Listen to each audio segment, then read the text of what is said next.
우리 하나님 말씀 보겠습니다. 하나님 말씀은 요한계시록 14장 1절에서 5절까지 말씀입니다. 요한계시록 14장 1절에서 5절까지 우리 세번역 성경으로 다 함께 봉독하겠습니다.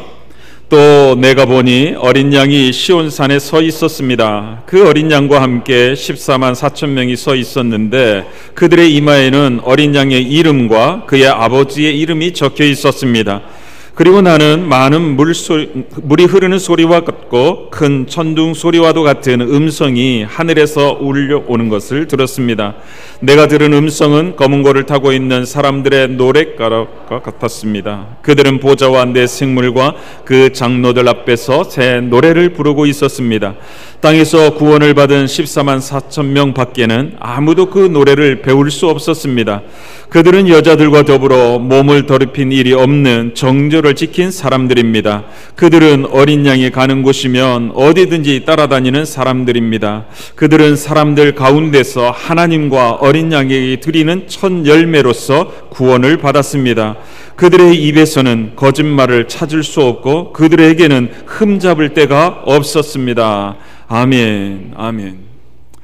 사랑하는 성도 여러분, 지난주 요한계시록 13장을 통해서 우리가 확인했던 것이 있었습니다. 그것은 복음을 전하는 사명을 감당하는 교회 공동체는 끊임없이 사단과 그 하수인들의 공격을 받기 때문에 고난을 겪는다는 것입니다. 사단의 하수인으로 상징되는 두 짐승, 다시 말하면 세상 권력과 거짓 선지자들 때문에 때로는 죽은 것처럼 보이기도 하고요, 때로는 망한 것처럼 보이기도 할 정도로 교회와 신자는 매우 혹독한 어려움을 겪습니다. 이게 이 땅에 세워져 있는 교회와 이 세상을 살아가는 신자들의 현실입니다. 그런데요, 참 좋으신 우리 하나님 아버지께서는 우리들이 그 모진 핍박과 환난 받는 것으로 끝나게 놔두지 않으신다는 사실입니다. 엄청난 대반전을 일으키신다는 사실이죠.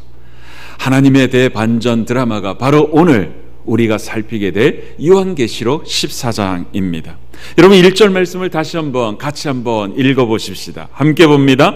또 내가 보니 어린 양이 시온산에 서 있었습니다. 그 어린 양과 함께 14만 4천 명이 서 있었는데 그들의 이마에는 어린 양의 이름과 그의 아버지의 이름이 적혀 있었습니다. 아멘, 아멘. 여러분 여기서 이야기하고 있는 시온산은요, 하나님의 성전이 세워진 곳입니다. 지금 그 시온산에 어린 양이신 예수님이 서 계신 거예요. 그러니까 어린 양이 시온산에 서 있다는 이 말은 주님께서 하늘 성전에 서 계시다는 이야기죠. 그런데 그 어린 양 곁에 누가 서 있다고 이야기하죠? 14만 4천 명이 서 있습니다.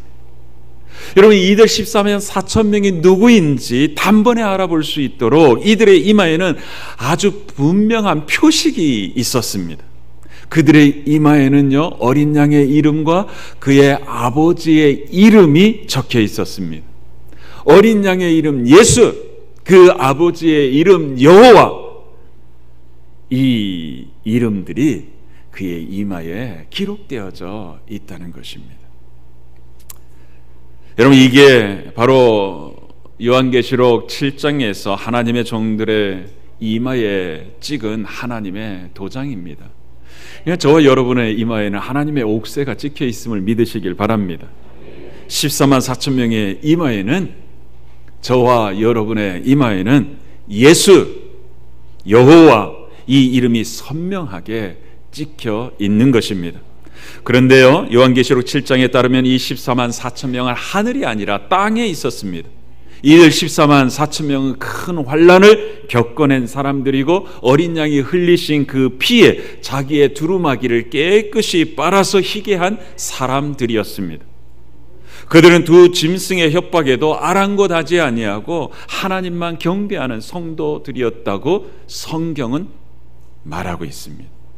그들은 이 땅에서 예수님의 증언을 간직하고 있었을 뿐만 아니라 예수님의 증언을 전하는 사명을 충성스럽게 감당하는 신자들이었습니다. 그 믿음을 지켜내느라 어려움과 고난을 겪었던 사람들, 그들이 바로 14만 4천 명이었습니다. 그런데 여러분, 이 14만 4천 명이 지금 어디에 서 있습니까? 하늘 성전에 서 있는 거예요. 여러분, 이 장면은 결국 우리에게 무엇을 보여주는 것입니까? 원수 마귀가 이 세상 권력이 제 아무리 교회를 핍박하고 모든 고난을 겪게 하여도 최종적인 승자는 교회, 성도들이라는 사실을 우리에게 보여주는 것입니다. 할렐루야. 그러니 사랑하는 성도 여러분, 하나님을 믿는 믿음을 지켜내기 위해서 당하는 어려움이 제 아무리 심하더라도 절대 용기 잃지 않기를 주의 이름으로 축복합니다. 어떤 상황 속에서도 예수의 복음을 전하는 일을 포기하지 않기를 바랍니다. 어떤 어려움이 다가오더라도 끝까지 버티며 인내하는 신자들이 되기를 주의 이름으로 축복합니다. 왜 그래야 할까요? 우리에게는 소망이 있기 때문입니다. 하나님께서 대반전을 일으켜 주실 것이기 때문입니다. 우리로 하여금 최종 승자임을 증명해 주실 것이기 때문입니다. 여러분 3절 말씀을 보십시오. 우리 같이 한번 읽어보시죠. 그들은 보좌와 내 생물과 그 장로들 앞에서 새 노래를 부르고 있었습니다. 땅에서 구원을 받은 14만 4천 명 밖에는 아무도 그 노래를 배울 수 없었습니다. 아멘. 여러분 14만 4천 명이 뭐하고 있습니까? 새 노래를 부르고 있대요. 그런데 그들이 부르는 새 노래는요, 오직 이들 14만 4천 명 밖에는 배울 수 없다고 이야기합니다. 여러분 이것은요, 구원받은 성도들만이 하늘에서 하나님 보좌 앞에서 승리의 찬가를 부를 수 있다는 하나님의 선포인 것입니다. 하나님께서 계시는 하늘 성전에는 오직 구원받은 성도들만이 설 수 있습니다. 그 이마에 어린 양 이름 예수가 새겨지고 우리의 아버지 하나님 이름 여호와가 새겨진 자만이 천국에 들어갈 수 있다는 이야기인 것입니다. 바로 저와 여러분입니다. 우리 교회 공동체, 이 땅에 세워진 모든 공동체인 교회가 천국에 설 수 있다는 이야기인 거죠. 여러분 이게 우리 미래인 줄 믿습니다. 그래서 우리들에게 하나님의 계명과 예수를 믿는 믿음을 지키는 성도들에게는 인내가 필요하다고 이야기하는 거예요. 하나님 앞에서 새 노래를 부르는 14만 4천 명이 이 땅에서 살아온 그 삶의 모습을 보면요, 그들이 얼마나 믿음을 지켜내려고 애를 쓰면서 인내하였는지 단번에 알 수 있습니다. 여러분 그 모습을 한번 보실래요? 4절 말씀 우리 같이 한번 읽어봅시다. 4절입니다. 그들은 여자들과 더불어 몸을 더럽힌 일이 없는 정절을 지킨 사람들입니다. 그들은 어린 양이 가는 곳이면 어디든지 따라다니는 사람들입니다. 그들은 사람들 가운데서 하나님과 어린 양에게 드리는 첫 열매로서 구원을 받았습니다. 아멘. 아멘. 여러분 여기서요, 여자들과 더불어 몸을 더럽힌 일이 없는 정절을 지킨 사람들이라는 말은 단순히 이들이 간음의 죄를 범하지 않은 사람들이다, 이런 이야기가 아니에요. 여러분 여기서 이야기하고 있는 여자는요, 그 이하에 나오는 8절에서 언급하고 있는 바빌론을 가리킵니다. 8절에 의하면 이 바빌론은요, 자기 음행으로 빚은 그 진노의 포도주를 모든 민족들에게 마시게 한 도시라고 하였습니다. 그리고 17장에 가보면 이 여자를 두고서 큰 창녀라고 이야기합니다. 여러분 17장 1절 말씀과 5절 말씀을 우리 같이 한번 읽어보시죠. 함께 보겠습니다. 대접 7개를 가진 그 7 천사 가운데 하나가 와서 나에게 이리로 오너라. 큰 바다 물 위에 앉은 큰 창녀가 받을 심판을 보여주겠다. 5절입니다. 그리고 이마에는 땅의 음녀들과 가증한 것들의 어미 큰 바빌론이라는 이름. 아멘. 여러분 이러한 말씀들을 종합해 보면요, 이 여자는 누군가 음녀들의 큰 어미, 큰 창녀로서 세상 모든 사람들로 하여금 하나님을 등지고 사탄을 따르게 한 그 세력을 이야기합니다. 하나님의 이름, 하나님의 거처, 그리고 하늘에 사는 모든 이들을 모독하며 하나님이 아니라 사단을 경배하고 그렇게 세상 모든 사람들을 이끌었던 세력입니다. 그러면 여러분 이 여자가 누구인지 어떤 세력인지 감이 오시죠? 여러분 지난 주일에 살폈던 첫 번째 짐승이 떠오르시죠? 그러니까 여자들과 더불어 몸을 더럽힌 일이 없는 정절을 지킨 사람이라고 하는 이 말은요, 타락한 이 세상 나라 속성에 물들지 아니하고 하나님의 말씀대로 살아내려고 몸부림친 신자들을 가리키고 있음을 확인할 수 있습니다. 하나님 대신에 짐승을 숭배하려고 그렇게 미치도록 쫓아가는 세상 사람들과는 다르게 하나님의 백성으로서 하나님만 오직 경배하는 그 신앙의 정절을 지켜낸 신자들을 이야기하는 것입니다. 그래서 그들은 어린 양이 가는 곳이면 어디든지 따라다니는 사람들이라고 이야기하고 있는 것입니다. 주님의 말씀이면 절대적으로 순종하는 사람들이었다는 말입니다. 그들은 성경이 그렇다고 하면 그런 줄 알고 성경이 아니라 하면 아닌 줄 알아버립니다. 성경이 하라고 하면 하고 성경이 하지 말라고 하지 않으면 그냥 하지 않으려고 순종해버리는 것, 그것 이 사람들의 삶의 모습이에요. 자기 생각, 자기 판단, 그것들을 앞세우면서 주의 말씀마다 토를 달지 않았습니다. 하나님께서 말씀하시는 그대로 그냥 단순하게 이해하고 그냥 단순하게 하나님 말씀에 순종해버리려고 그렇게 애를 쓰는 사람들이었다는 말입니다. 그래서 5절에는 뭐라고 하는지 한번 보실래요? 5절, 그들의 입에서는 거짓말을 찾을 수 없고 그들에게는 흠잡을 데가 없었습니다. 여러분 놀랍지 않습니까?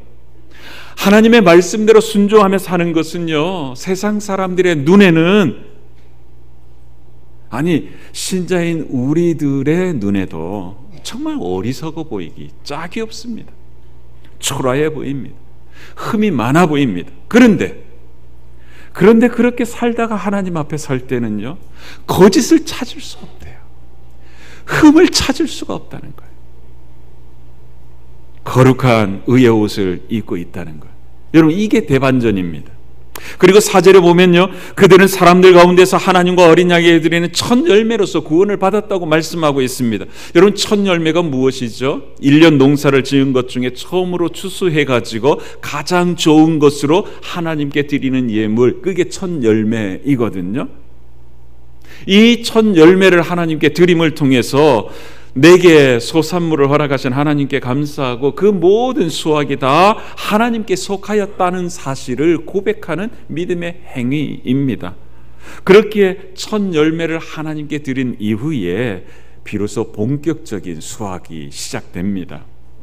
그러니까 이 첫 열매는 무엇을 의미하느냐 하면 이제 앞으로 그 첫 열매와 같은 익은 열매들을 수확하게 될 것임을 상징하는 것이죠.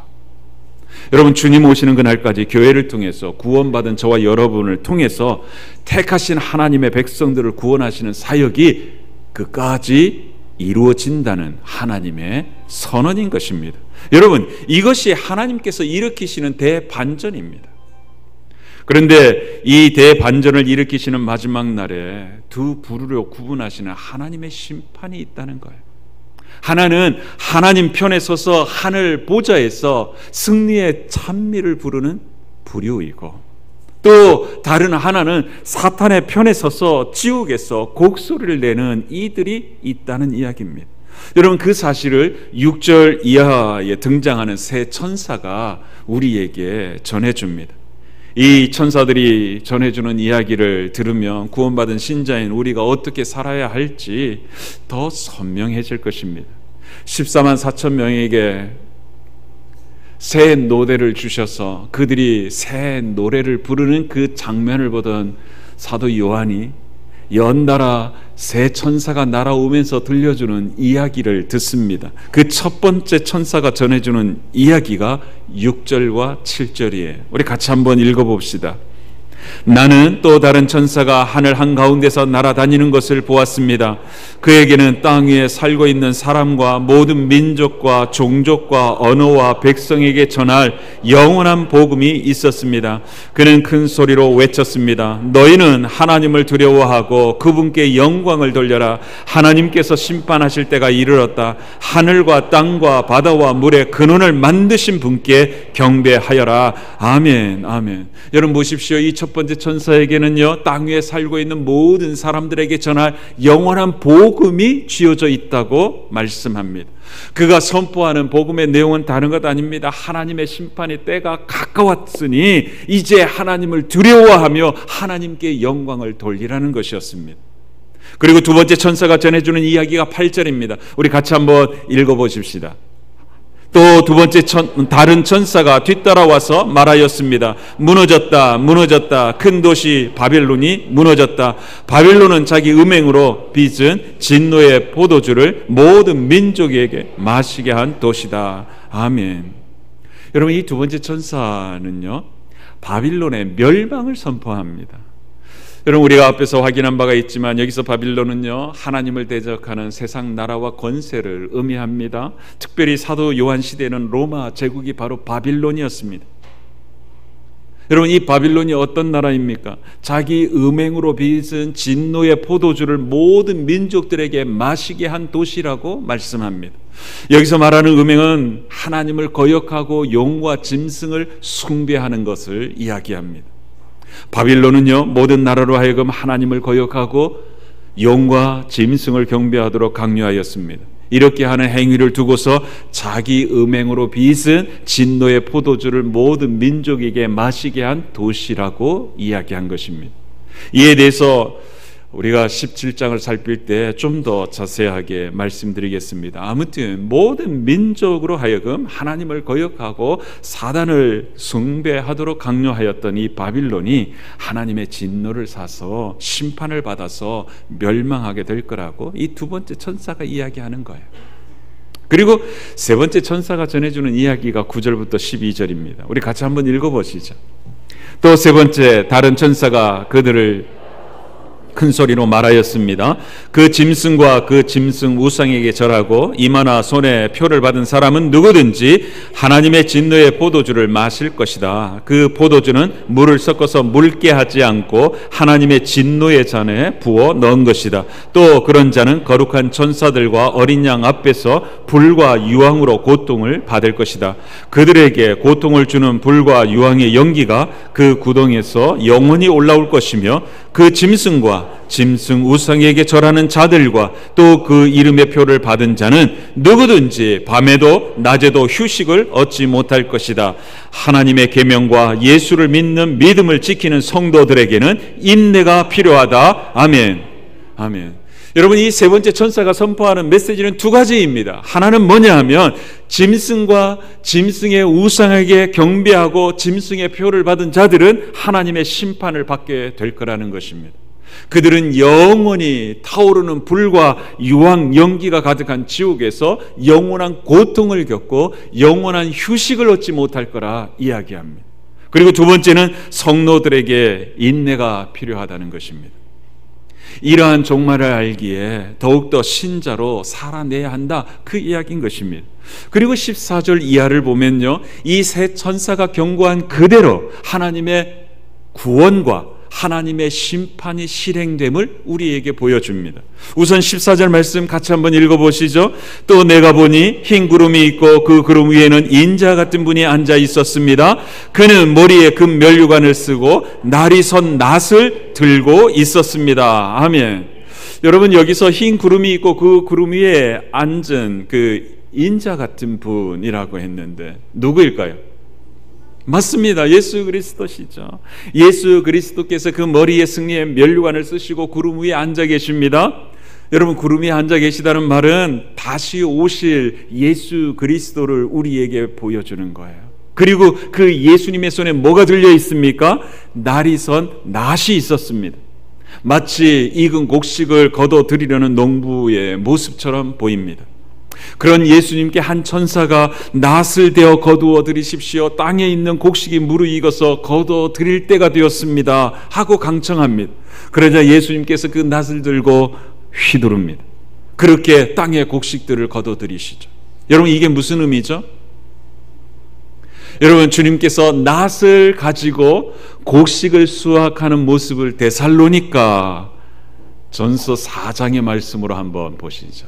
여러분, 데살로니가 전서 4장 16절 17절을 읽어보십시다. 주님께서 호령과 천사장의 소리와 하나님의 나팔 소리와 함께 친히 하늘로부터 내려오실 것이니 그리스도 안에서 죽은 사람들이 먼저 일어나고 그 다음에 살아남아 있는 우리가 그들과 함께 구름 속으로 이끌려 올라가서 공중에서 주님을 영접할 것입니다. 이리하여 우리가 항상 주님과 함께 있을 것입니다. 아멘, 아멘. 여러분, 이것이 주님께서 낫을 휘둘러서 수확하시는 장면입니다. 여러분, 14만 4천 명이라고 말하는 교회 공동체에 속한 하나님의 자녀들은 주님이 오시는 그날 주님과 같은 영광스러운 모습으로 변하여 하늘 보좌 앞에 서게 될 것입니다. 할렐루야. 이렇게 하늘 보좌 앞에 서게 될 14만 4천 명에 들려주시는 주님의 말씀이 13절이거든요. 같이 한번 읽어보시죠. 나는 또 하늘에서 들려오는 음성을 들었습니다. 기록하여라. 이제부터 주님 안에서 죽는 사람들은 복이 있다. 그러자 성령께서 말씀하셨습니다. 그렇다. 그들은 수고를 그치고 쉬게 될 것이다. 그들이 행한 일이 그들을 따라다니기 때문이다. 아멘, 아멘. 여러분, 이것이 주님을 믿는 그 믿음을 목숨 걸고 인내하며 지켜낸 신자들을 위로하시는 우리 주님의 말씀입니다. 이제부터 주님 안에서 죽는 사람들이 복이 있다. 그 죽는 사람이 하나님을 믿다가 자연사한 사람이든지 아니면 복음을 전하다 순교하였든지 간에 상관없이 예수 그리스도 안에서 죽는 모든 사람들은 다 복이 있다는 거예요. 왜 복이 있는가? 그들이 수고를 그치고 하나님 품에서 쉬게 될 것이기 때문이라고 그래요. 그리고 그들이 이 땅에서 살아서 행했던 하나님을 믿고 섬겼던 그 행위가 그들을 영원토록 따라다니기 때문이라고 말씀합니다. 너무 놀랍지 않으세요? 하나님 품 안에서 영원한 안식을 누릴 뿐만 아니라 이 땅에서 주님을 위하여 충성했던 내 삶의 흔적들이 영원토록 따라다니며 하나님의 칭찬과 하나님의 상급이 주어질 것이기 때문에 주님 안에서 죽는 사람이 복이 있다고 말씀하시는 것입니다. 그러니 사랑하는 성도 여러분, 우리 모두 주님 오실 때까지 하나님의 계명, 하나님의 말씀과 예수 그리스도를 믿는 믿음을 끝까지 지켜내는 인내의 사람이 되어 보십시다. 이 변찮는 믿음, 포기하지 않는 인내를 가지고 주님 앞에 서는 사람은 복 있는 사람입니다. 저와 여러분이 이 복 있는 신자로 주님 앞에 설 수 있는 그 은혜를 누리게 되기를 주의 이름으로 축복합니다. 반면에 또 다른 추수가 있었습니다. 그것은 포도의 수확입니다. 그게 18절부터 20절까지 이야기거든요. 같이 한번 읽어보시죠. 또 다른 천사가 제단으로부터 나왔습니다. 그는 불을 지배하는 권세를 가진 천사였습니다. 날이 선 낫을 들고 있는 천사에게 큰 소리로 말하였습니다. 날이 선 그 낫을 대어 땅에 있는 포도나무에서 포도 송이를 거두십시오. 포도가 다 익었습니다. 그래서 그 천사가 낫을 땅에 휘둘러 땅에 포도를 거두어서 하나님의 진노의 큰 포도주를 만드는 술틀에다 던졌습니다. 술틀은 성 밖에 있었는데 그것을 밟아 누르니 거기에서 피가 흘러나왔습니다. 그 피가 말 굴레의 높이까지 닿고 거의 1600스타디온이나 퍼져나갔습니다. 아멘. 여러분 보십시오.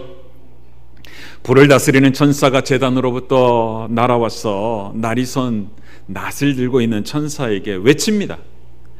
날이 선 낫을 든 천사에게 그 낫을 대어서 땅의 포도나무에서 포도를 수확하라고 이야기합니다. 그랬더니 낫을 가진 그 천사가요, 땅에 포도를 거두기 시작합니다. 그리고 그 수확한 포도들을 성 밖에 있는 하나님의 진노의 큰 포도주를 만드는 틀에다 던집니다. 그리고 그 틀을 밟습니다. 그랬더니 뭐가 나와야 하죠? 포도즙이 나와야 하는데 포도즙이 나오는 게 아니라 피가 나오는데 말 굴레까지 높이가 되고 넓이가 1600스타디온이 됐다는 거예요. 지금 우리가 이해할 수 있는 그 도량형으로 바꾸면 300km 정도가 된다는 거예요. 그러니까 우리 남한의 전 면적에 이르는 그 면적의 이 피가 고였다는 거예요. 여러분, 이러한 사실은요, 포도의 추수는 구원을 위한 추수가 아니라 심판을 위한 추수임을 알 수 있습니다.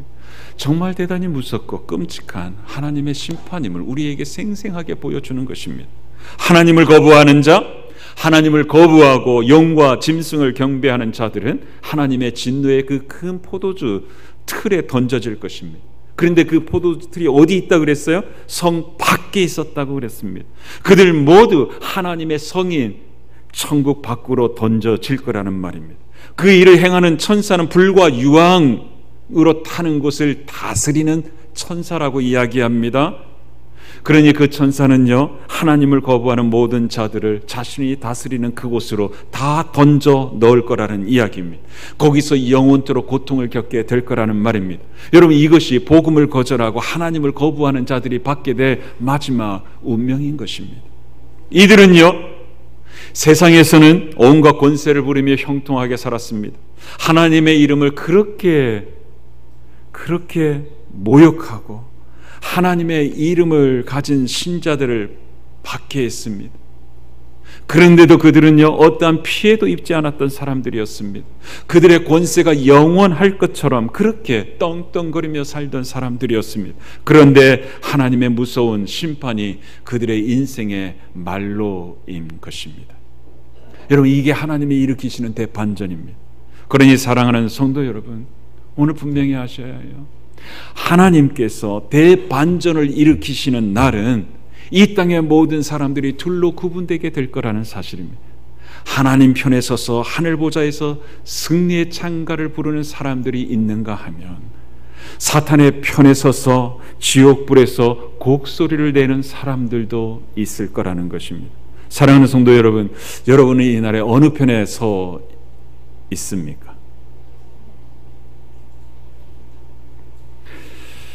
여러분, 우리 모두는 주님의 은혜로 말미암아 하늘 보좌 앞에서 승리의 새 노래를 부르는 14만 4천 명 자리에 서 있습니다.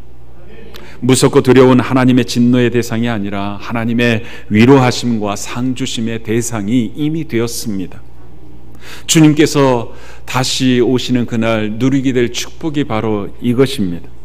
이런 걸 두고 이렇게 이야기하는 거예요.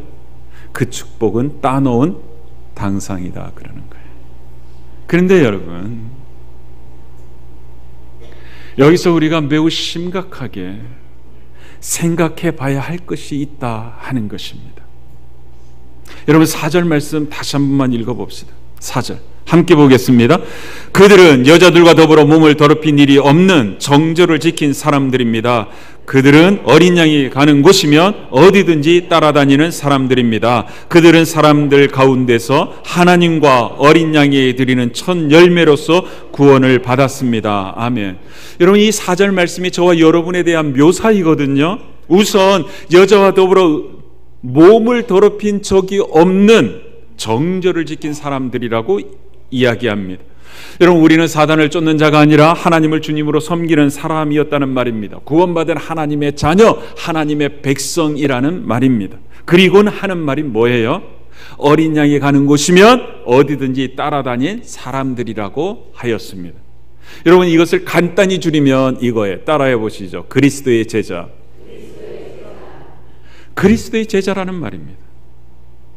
그렇다면 여러분, 우리가 주님 앞에서는 그날까지 이 세상을 사는 동안 우리가 어떻게 살아야 할지가 분명해지는 것입니다. 우리는 주님이 다시 오시는 그날까지 제자로서 살아야 한다는 말입니다. 제자로서. 여러분, 제자는 스승을 닮아가는 사람인 줄 믿습니다. 스승의 가르침을 받아서 다른 이들에게 그 가르침을 고스란히 전수하는 사람을 제자라고 이야기합니다. 그렇다면 여러분, 그리스도의 제자인 저와 여러분은 이 세상에서 어떻게 살아야 하겠습니까? 우리들 모두는요, 주님이 제자이기 때문에 끊임없이 예수님을 닮으려고 애를 써야 하는 것입니다. 삶 공부를 통해서, 주일 말씀을 통해서, 목장 공동체를 통해서 날마다 주님을 닮아가려고 애를 써야 하는 거예요. 주님의 성품대로 빚어지려고 애를 써야 한다는 말입니다. 목장 공동체 안에서 하나님의 가족들과 더불어 살아가면서 서로가 서로에게 하나님의 가족이 되도록 서로 빚어주는 디딤돌이 되어야 한다는 거예요. 뿐만 아니라 주님의 사역도 이어가야 한다는 말입니다. 여러분, 주님께서 하셨던 사역은요, 복음을 전하여 영혼을 구원하는 것이었습니다. 주님은 제자들이 이 사역을 정말로 이어가기를 원하셔요. 그런 마음을 사도들에게 고스란히 전해주셨습니다.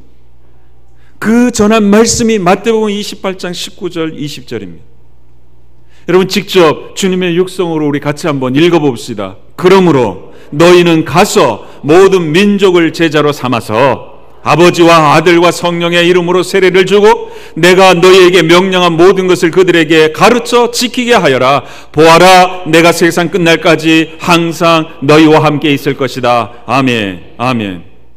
비신자들에게 복음을 전하여 예수님을 믿게 하고 예수님을 믿은 그 사람들에게 하나님의 말씀을 가르쳐서 그 말씀대로 살아가는 그리스도의 제자를 만들라는 이야기인 것입니다.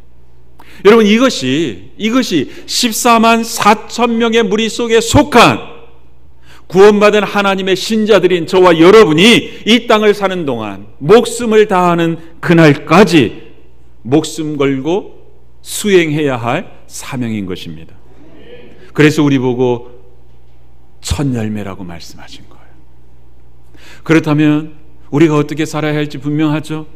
모든 민족과 종족과 어른과 백성에게 전할 영원한 복음을 세상 모든 사람들에게 부지런히 전해야 하는 것입니다. 왜 그래야 되는 거예요? 하나님의 심판하실 때가 너무나 가까웠기 때문입니다. 우리 하나님께서 저와 여러분을 첫 열매로 구원해 주신 이유가 바로 거기에 있기 때문입니다. 영원한 복음을 전하는 거예요. 한국 리서치의 정기조사 자료에 의하면요, 지난해 2024년도 우리나라 기독교인의 비율이 대략 20%래요. 그런데 올해 지금까지 조사는 한 15%가 된대요. 그 사이에도 벌써 줄었는데요. 아무튼 20%로 생각해 보자고요. 여러분, 이 20%에는 이단들까지도 다 포함되어 있습니다. 나는 개신교인입니다 하고 체크한 사람들이 다 포함된 숫자입니다. 아무튼 이들 모두가 천국에 간다고 생각해 보자고요. 그러면 우리나라 국민의 20%는 천국에 가고 나머지 80%는 오늘 우리가 확인했던 불과 유황 연기가 영원토록 솟아오르는 그곳에 던져질 운명을 갖고 있다는 것입니다. 너무 사이즈가 크니까 현실감이 없으시죠? 이걸 좀 현실적으로 이야기해 보겠습니다. 우리 교회에 출석하고 있는 성도들의 지역 분포도가 이 안양시와 의왕시와 군포시가 주축을 이루고 있습니다. 이 안양시의 인구가 57만 명이고요. 의왕시가 26만 명, 그리고 군포시가 15만 명 정도 된다고 우리나라 통계 자료에 나와 있습니다. 이 다 합치면 대략 98만 정도 되거든요. 이걸 그냥 계산하기 쉽게 100만으로 쳐보자 하는 거예요.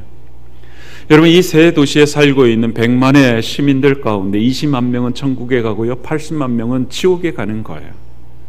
우리가 매일 일어나서 길거리를 거니면서 마주치는, 다니는 그 사람들 중에 10명 중에 8명은 지옥에 떨어질 줄도 모른 채 살아가고 있는 사람들이라는 말입니다. 그렇다면 여러분, 이 안양에 세워져서 목양교회 공동체에 속한 저와 여러분은 어찌 살아야 하겠습니까?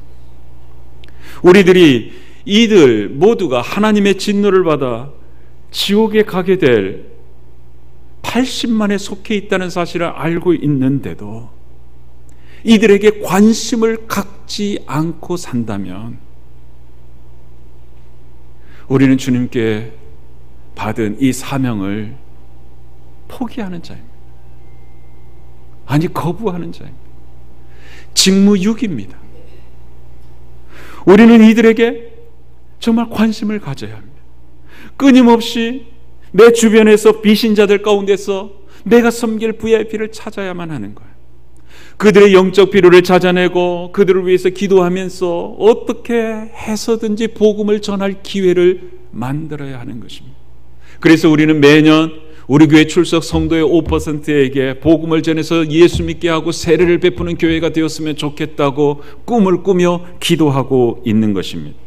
사랑하는 성도 여러분, 특별히 오래 신앙생활 하신 성도 여러분, 나는 옛날에 전도 많이 했습니다. 이런 이야기 하지 마시고 지금 오늘 이 시간도 내가 VIP를 가슴에 품고 그들을 위해서 기도하고 있는지 한번 살펴보자, 그 이야기입니다. 지금 그 VIP에게 내가 복음을 전하기 위해서 어떤 모양으로 헌신하고 있는지 성찰해보자는 말씀입니다. 어느 은퇴 장로님은요, 매일 아침 붕어빵을 사들고 공원으로 나갑니다. 그 이유는 다른 것 아닙니다. 지옥에 가게 될 그 80만 가운데 내가 만나서 섬길 수 있는 VIP를 찾기 위해서, 어떻게 해서든지 복음을 전할 수 있는 접촉점을 얻기 위해서 그리 하신다고 말씀하셨습니다. 얼마나 멋진 노년을 살고 계신지 몰라요. 주님 앞에 서는 그날까지 영원한 복음을 전하는 일을 포기하고 싶지 않다는 고백이었던 것입니다. 여러분, 이것이 14만 4천 명에 속한 자로서 이 땅을 살아가는 진짜 신자의 모습인 줄 믿습니다. 여러분, 이 기쁨, 이 행복을 누렸으면 좋겠어요. 장차 천국에 우리 모두가 가지 않겠습니까? 그때 여러분들이 섬겼던 그 VIP가 여러분을 찾아와서 여러분 덕분에 이 천국에 올 수 있었노라고 고마움을 표하는 그 기쁨 누리게 되기를 주의 이름으로 축복합니다. 이게 저와 여러분 이 14만 4천 명이 불러야 할 새 노래인 줄 믿습니다. 이런 일들이 저와 우리 목양교회 공동체 안에, 그리고 이번 평소에 참석한 7교회 모든 성도님 삶들 속에 강력히 나타나기를 우리 주 예수 그리스도의 이름으로 축복합니다. 기도하겠습니다.